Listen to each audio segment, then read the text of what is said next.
मैं वही कहूंगा जो मैं जानता हूं, वही कहूंगा जो आप भी जान सकते हैं। लेकिन जानने से मेरा अर्थ है जीना। जाना बिना जिए भी जा सकता है, तब ज्ञान होता है एक बोझ। उससे कोई डूब तो सकता है, उबरता नहीं। जानना जीवंत भी हो सकता है। तब जो हम जानते हैं वो हमें करता है निर्भर, हल्का, कि हम उड़ सके आकाश में। जीवन ही जब जानना बन जाता है तभी पंख लगते हैं, तभी जंजीरें टूटती हैं और तभी द्वार खुलते हैं अनंत के।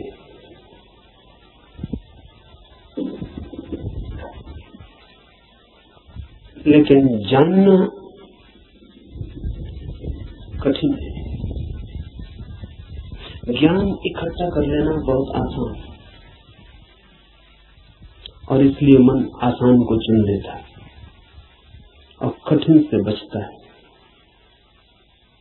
लेकिन जो कठिन से बचता है वो धर्म से भी वंचित रह जाएगा। कठिन ही नहीं, जो असंभव से भी बचना चाहता है वो कभी भी धर्म के पास नहीं पहुंच पाएगा। धर्म तो है ही उनके लिए जो असंभव में उतरने की तैयारी रखते हैं। धर्म है जुआरियों के लिए, दुकानदारों के लिए नहीं। धर्म कोई सौदा नहीं है। धर्म कोई समझौता भी नहीं है। धर्म तो है दांव। जुआरी लगाता है धन को दांव पर, धार्मिक लगा देता है स्वयं को। वही परम धन है। और जो अपने को ही दांव पर लगाने को तैयार नहीं, वो जीवन के गुह रहस्यों को कभी भी जान नहीं पाएगा। सस्ते नहीं मिलते हैं वे रहस्य। ज्ञान तो बहुत सस्ता मिल जाता है। ज्ञान तो मिल जाता है किताब में, शास्त्र में, शिक्षा में, शिक्षक के पास। ज्ञान तो मिल जाता है करीब करीब मुफ्त, कुछ चुकाना नहीं पड़ता है। धर्म में तो बहुत कुछ चुकाना पड़ता है। बहुत कुछ कहना ठीक नहीं, सभी कुछ दांव पर लगा दे कोई तो ही उस जीवन के द्वार खुलते हैं। इस जीवन को जो दांव पर लगा दे उसके लिए ही उस जीवन के द्वार खुलते हैं। इस जीवन को दांव पर लगा देना ही उस जीवन के द्वार की कुंजी है। लेकिन ज्ञान बहुत सस्ता है, इसलिए मन सस्ते रास्ते को चुन लेता है, सुगम को। सीख लेते हैं हम बातें, शब्द, सिद्धांत और सोचते हैं जान लिया। अज्ञान बेहतर है ऐसे ज्ञान से। अज्ञानी को कम से कम इतना तो पता है कि मुझे पता नहीं। इतना सत्य तो कम से कम उसके पास है। जिन्हें हम ज्ञानी कहते हैं उनसे ज्यादा असत्य आदमी खोजने मुश्किल। उन्हें ये भी पता नहीं है कि उन्हें पता नहीं। सुना हुआ, याद किया हुआ कंठस्थ हो गया, धोखा देता है। ऐसा लगता है मैंने भी जान लिया। मैं आपसे वही कहूंगा जो मैं जानता हूं, क्योंकि उसके कहने का ही कुछ मूल्य है। क्योंकि जिसे मैं जानता हूं, अगर आप तैयार हो तो उसकी जीवंत चोट आपके हृदय के तारों को भी हिला सकती है। जिसे मैं ही नहीं जानता हूं, जो मेरे कंठ तक ही हो, वो आपके कानों से ज्यादा गहरा नहीं जा सकता। जो मेरे हृदय तक हो उसकी ही संभावना बनती है। अगर आप सांस दें तो वो आपके हृदय तक जा सकता है। आपके साथ की तो फिर भी जरूरत होगी, क्योंकि आपका हृदय अगर बंद ही हो तो जबरदस्ती उसमें सत्य डाल देने का कोई उपाय नहीं है, और अच्छा ही है कि उपाय नहीं है। क्योंकि सत्य भी अगर जबरदस्ती डाला जाए तो स्वतंत्रता नहीं बनेगा, परतंत्रता बन जाएगा। सभी जबरदस्तियां परतंत्रताएं बन जाती हैं। इसलिए इस जगत में सभी चीजें जबरदस्ती आपको दी जा सकती हैं, सिर्फ सत्य नहीं दिया जा सकता, क्योंकि सत्य कभी भी परतंत्रता नहीं हो सकता। सत्य का स्वभाव स्वतंत्रता है। इसलिए एक चीज भर है इस जगत में जो आपको कोई जबरदस्ती नहीं दे सकता, जो आपके ऊपर थोपी नहीं जा सकती, जो आपको पहनाई नहीं जा सकती, उड़ाई नहीं जा सकती। आपका राजी होना अनिवार्य शर्त है, आपका खुला होना, आपका ग्राहक होना, आपका आमंत्रण, आपका अहोभाव से भरा हुआ हृदय। जैसे पृथ्वी वर्षा के पहले पानी के लिए प्यासी होती और दरारें पड़ जाती हैं, इस आशा में पृथ्वी जगह जगह अपने ओंठ खोल देती है कि वर्षा हो। ऐसा जब आपका हृदय होता है तो सत्य प्रवेश करता है।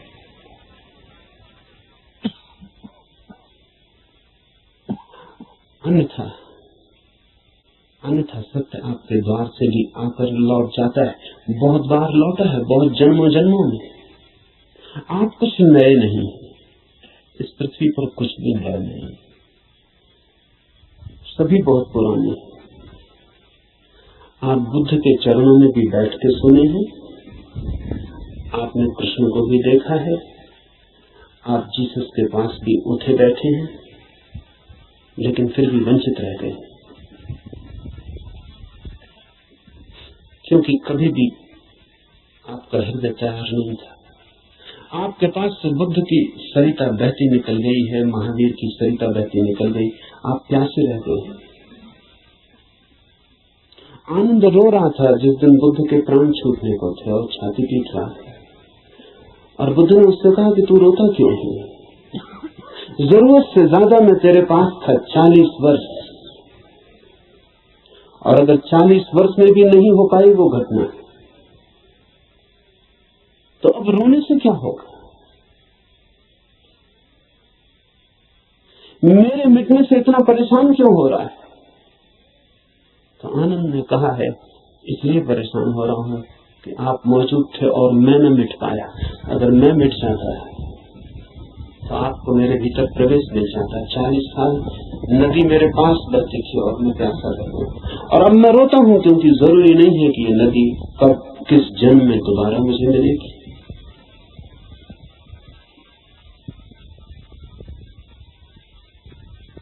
आप कुछ नए नहीं है। आपने बुद्धों को दफनाया, महावीरों को दफनाया, जीसस, कृष्ण, क्राइस्ट, सबको आप दफना के जी रहे। उनकी वो हार गए आपसे, आप काफी पुराने। जब से जीवन है तब से आप अनंत यात्रा। कहां हो जाती होगी चूक? बस यही हो जाती है कि आप खुले ही नहीं, बंद है। मैं तो आपसे वही कहूंगा जो मैंने जाना है। अगर आप भी अपने को एक खुलापन बना सके तो आप भी उसे जान लेंगे।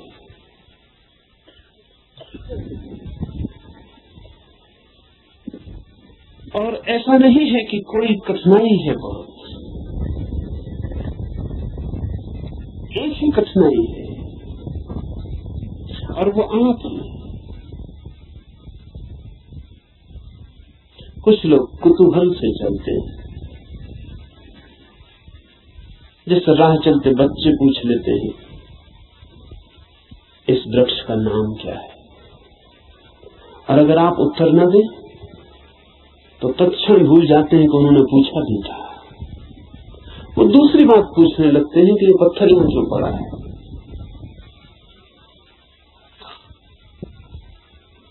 पूछने के लिए पूछते, जानने के लिए नहीं पूछते। बिना पूछे नहीं रह सकते हैं, इसलिए पूछते, जानने के लिए नहीं पूछते। जो लोग कुतूहल से जी रहे हैं वो अभी भी बचकाने हैं। अगर आप ऐसे ही पूछ लेते हैं कि ईश्वर क्या है, जैसे कि कोई बच्चा राह चलती दुकान देख के पूछ लेता हो कि ये खिलौना क्या है, तो आप अभी बच्चे हैं। और बच्चा तो माफ किया जा सकता है, आप माफ नहीं किया जा सकते। कुतूहल नहीं चलेगा। धर्म कोई खिलवाड़ नहीं है बच्चों का। और फिर उत्तर भी मिल जाए तो उससे कोई प्रयोजन नहीं है। बच्चे का मजा पूछने में है। उसने पूछा, यही उसका मजा है। आप उत्तर देंगे भी तो उस उत्तर में उसे कोई बहुत रस नहीं है। क्या बात? मनस्विद कहते हैं कि बच्चे नया नया बोलना सीखते हैं तो अपने बोलने का अभ्यास करते हैं पूछ पूछ कर। जैसे बच्चा नया नया चलना सीखता है तो बार बार उठ के चलने की कोशिश करता है, बोलना सीखता है तो बार बार बोलने की कोशिश करता है। इसलिए बच्चे एक ही बात को कई दफा कहते हैं। इसलिए कई दफा कहते हैं क्योंकि उन्हें बोलने का एक नया अनुभव, एक नया आयाम मिला है। उस नए आयाम में वे तैर के अभ्यास कर रहे हैं। इसलिए कुछ भी पूछते हैं, कुछ भी बोलते हैं। अगर आप भी धर्म की दुनिया में कुछ भी पूछ रहे हैं, कुछ भी बोल रहे हैं, कुछ भी सोच रहे हैं और कोई गहरी जिज्ञासा नहीं है, बस कुतूहल है, तो अभी आप और कुछ बुद्धों को दफनाएंगे। अभी और न मालूम कितने बुद्धों को आपके साथ मेहनत करनी पड़ेगी।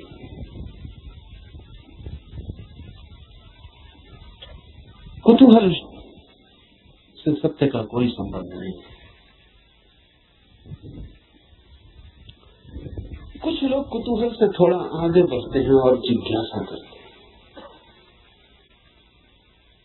जिज्ञासा में थोड़ी ज्यादा गहराई है, लेकिन बस थोड़ी ज्यादा। जिज्ञासा भी बहुत गहरी नहीं, वो भी उठनी है,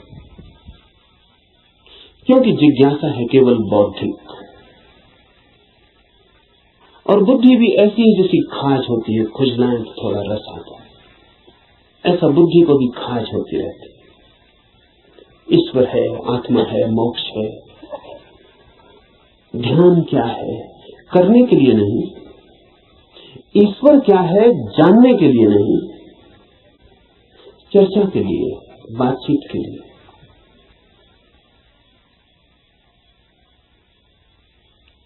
एक बौद्धिक मजा है, एक बौद्धिक व्यायाम है। तो लोग ऊंची बातें करते हैं, लेकिन उन बातों पर कभी भी कोई दांव नहीं लगाते। ईश्वर है या नहीं, इससे कोई प्रयोजन नहीं है। और ईश्वर हो तो, ईश्वर न हो तो वे जैसे हैं वैसे ही बने रहते हैं। ये बड़ी मजे की बात है। एक आदमी मानता है कि ईश्वर है और एक आदमी मानता है कि ईश्वर नहीं, और दोनों की जिंदगी बराबर एक ही।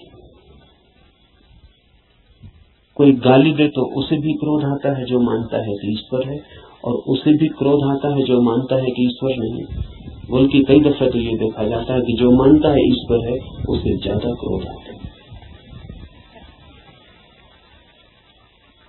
क्योंकि जो मानता है कि ईश्वर नहीं है वो ज्यादा से ज्यादा क्या कर सकता है? आपका गाली दे सकता है, मार सकता है, हत्या कर सकता है। लेकिन जो मानता है ईश्वर है वो आपको नरक तक में फंसा सकता है। उसके पास ज्यादा उपाय क्रोधित होने के। अगर ईश्वर के मानने और न मानने से कोई भी अंतर जीवन में न पड़ता हो तो उसका अर्थ है कि ये ईश्वर से कोई संबंध नहीं है, बौद्धिक बातचीत है।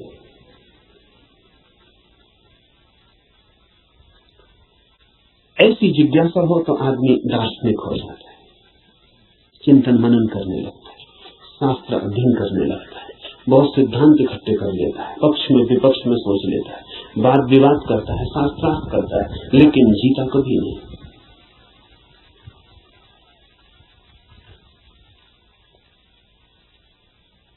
अगर आप भी सिर्फ जिज्ञासा से भरे हैं तो यात्रा नहीं होगी। जिज्ञासा से भरे हुए लोग वे हैं जो मील के पत्थर के पास बैठ जाते और पूछते हैं मंजिल क्या है, कितनी दूर है, और सदा यही पूछते हैं, लेकिन कभी उठ के चलते नहीं। जानते तो आप भी कितना है, क्या कमी है जानने में? करीब करीब सभी कुछ जानते हैं। जो बुद्ध ने जाना हो, महावीर ने, कृष्ण ने जाना हो, वो सभी आप भी तो जानते हैं। गीता में पढ़ के आपको ऐसा नहीं लगता कि ये बातें तो हमें भी मालूम आपको भी, पर सिर्फ बुद्धि तक है, आपके हृदय तक उनका बीज नहीं पहुंचा। और बुद्धि पर रखे हुए विचार वैसे ही होते हैं जैसे पत्थर पर कोई बीज को रखते हैं। बीज तो होता है लेकिन पत्थर पर रखा रहता है, अंकुर नहीं फूट सकता। अंकुर फूटना हो तो बीज को पत्थर से गिरना पड़े, जमीन खोजनी पड़े, और जमीन की भी ऊपर की सतह ठीक नहीं है क्योंकि और गीली जगह चाहिए, तो थोड़ा जमीन के भीतर पहुंचना पड़े जहां थोड़ी पानी की सुविधा हो, थोड़ा रस बहता हो। बुद्धि पर पत्थर की तरह बीज रख जाते हैं, हृदय तक जब तक न गिर जाए तब तक गीली जगह नहीं मिलती। हृदय में थोड़ा रस बहता है, थोड़ा प्रेम, वहां थोड़ा पानी, वहां कोई बीज गिरे तो अंकुरित होता है, नहीं तो कभी अंकुरित नहीं होता। जिज्ञासु व्यक्तियों के पास बहुत कुछ होता है लेकिन पत्थर पर रखे हुए बीजों की भांति। जमीन भी ज्यादा दूर नहीं होती लेकिन थोड़ी यात्रा भी मुश्किल है, चलना बिल्कुल नहीं है तो पत्थर पर ही बीज रखा रह जाता है। इतनी यात्रा तो करनी ही पड़ेगी कि बीज पत्थर से नीचे गिरे, जमीन पर आए, जमीन में जगह खोजे, थोड़ी गीली भूमि को पाए, थोड़ा छिप जाए अंधेरे में। ध्यान रहे, जगत में जो भी जन्म पाता है वो गहन, मौन, एकांत, अंधेरे को चाहता है। बुद्धि में तो जितनी चीजें रखी हैं वो सब खुले प्रकाश में रखी हैं, वहां अंकुर नहीं होते। हृदय आपके भीतर गीली जमीन है, छिपी हुई, वहां कुछ पैदा होता है। इसलिए जो सिर्फ जिज्ञासा से जीते हैं वे विद्वान बन जाते हैं, पंडित बन जाते हैं, ज्ञानी बन जाते हैं, लेकिन कुछ अंकुरित नहीं होता उनके भीतर। कोई नया जन्म, कोई नया जीवन, कोई नए फूल, कुछ भी नहीं। एक और जिससे संबंध है हमारा, एक और भी दिशा है खोज की, उसे हम कहते हैं मुमुक्षा। जानने की फिक्र नहीं है, जीने की फिक्र है। जानने की फिक्र नहीं है, होने की फिक्र है। ये सवाल नहीं है कि ईश्वर है, सवाल ये है कि क्या मैं ईश्वर हो सकता हूं।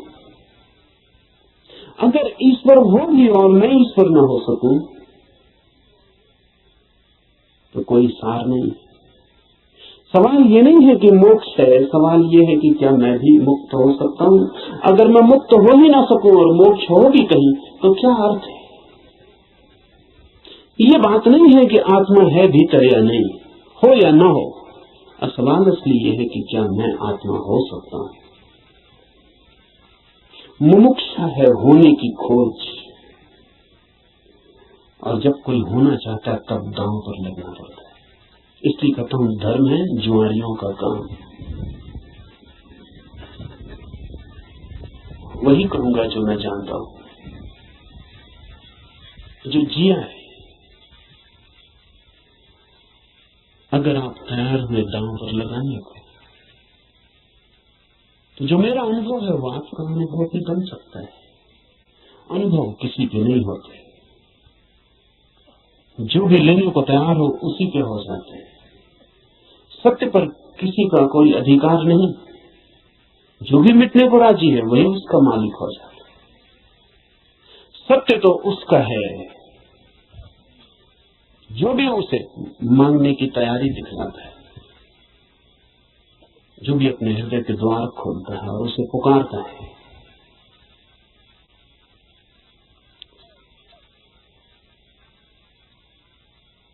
इस उपनिषद को इसीलिए चुना है।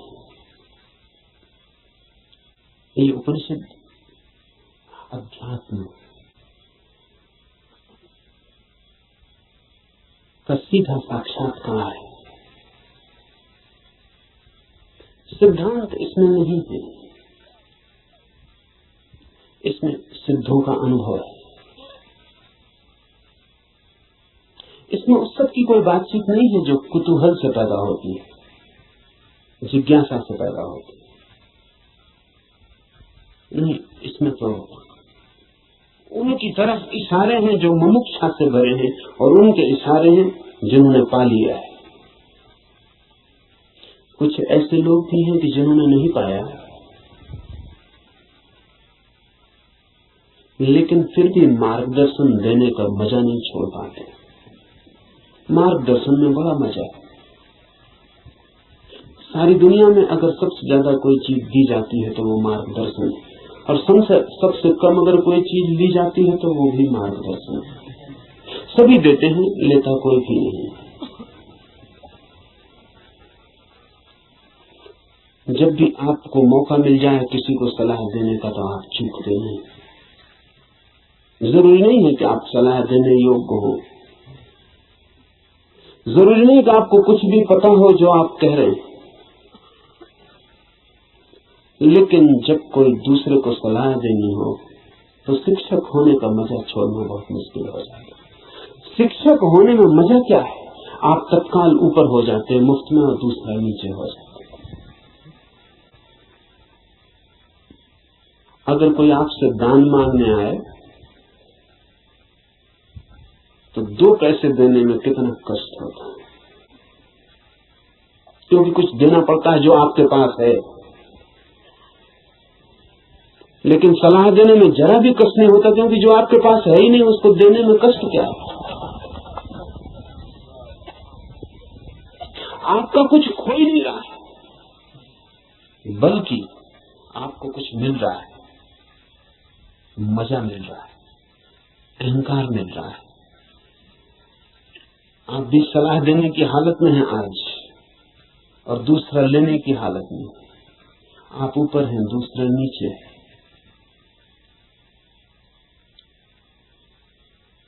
इसलिए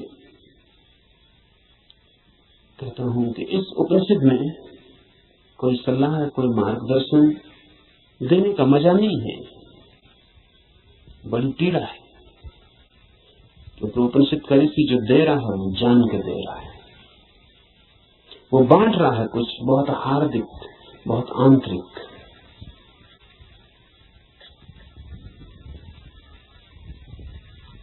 संक्षिप्त इशारे हैं लेकिन गहरे, बहुत थोड़ी सी चोटें हैं लेकिन प्राणघातक है। और अगर राजी हो तो तीर सीधा हृदय में चुभ जाएगा, और जान लिए बिना न रहेगा, जान ही ले लेगा। इसलिए थोड़ा सावधान, थोड़ा सचेत, क्योंकि ये सौदा ही खतरनाक है। इसमें पागल हुए बिना कोई मार्ग ही नहीं है, इसमें अपने को मिटाए बिना पाने का कोई उपाय ही नहीं। यहां तो खोने वाले ही बस पाने वाले बनते हैं। और इसीलिए इस उपनिषद को भी चुन लिया है। ऐसे तो सीधा ही आपसे कह सकता हूं,